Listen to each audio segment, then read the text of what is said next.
Salam sigap dan shalom. Renungan kita pada hari ini, Selasa 26 Oktober 2021, berjudul Pembawa Damai akan disebut anak-anak Allah.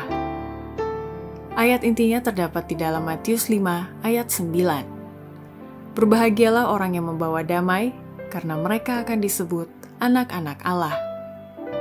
Pena Inspirasi menuliskan yang dimaksud dengan judul renungan kita pagi ini, Pembawa damai akan disebut anak-anak Allah, sebagai petunjuk agar kita bisa tinggal di dalam Kristus adalah sebagai berikut.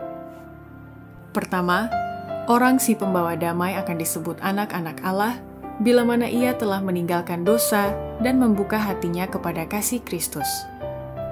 Barang siapa setuju meninggalkan dosa dan membuka hatinya kepada kasih Kristus, menjadi seorang yang memperoleh kedamaian surga. Tidak ada dasar kedamaian lain daripada ini. Kedua, orang si pembawa damai akan disebut anak-anak Allah bila mana tidak ada dengki dan sangkaan-sangkaan jahat di dalam hatinya, serta tidak ada kebencian dalam hatinya. Orang yang berdamai dengan Allah dan sesama manusia tidak bisa dibuat sengsara. Dengki tidak akan ada dalam hatinya. Sangkaan-sangkaan jahat tidak mendapat tempat dalam hatinya. Kebencian tidak ada. Hati yang sesuai dengan Allah memperoleh damai surga dan akan menyebarkan pengaruhnya yang menyenangkan di sekitarnya. Roh kedamaian akan turun bagaikan embun ke hati yang lelah dan disusahkan oleh perselisihan-perselisihan duniawi.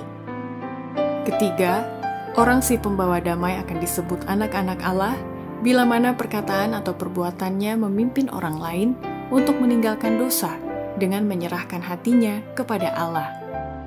Para pengikut Kristus diutus ke dunia dengan pekabaran damai. Barang siapa oleh pengaruh kehidupan suci secara diam-diam dan tak sadar menyatakan kasih Kristus, barang siapa oleh perkataan atau perbuatan memimpin orang lain untuk meninggalkan dosa dan menyerahkan hatinya kepada Allah, adalah pembawa damai.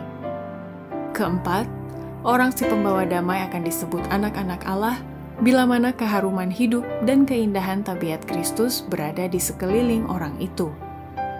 Roh kedamaian adalah bukti dari hubungan mereka dengan surga. Rasa manis dari Kristus mengelilingi mereka. Keharuman hidup, keindahan tabiat menyatakan fakta ke dunia bahwa mereka adalah anak-anak Allah. Manusia memerlukan pengetahuan dari mereka yang telah bersama-sama dengan Yesus. Demikianlah renungan kita pada hari ini. Kiranya Tuhan memberkati kita semua.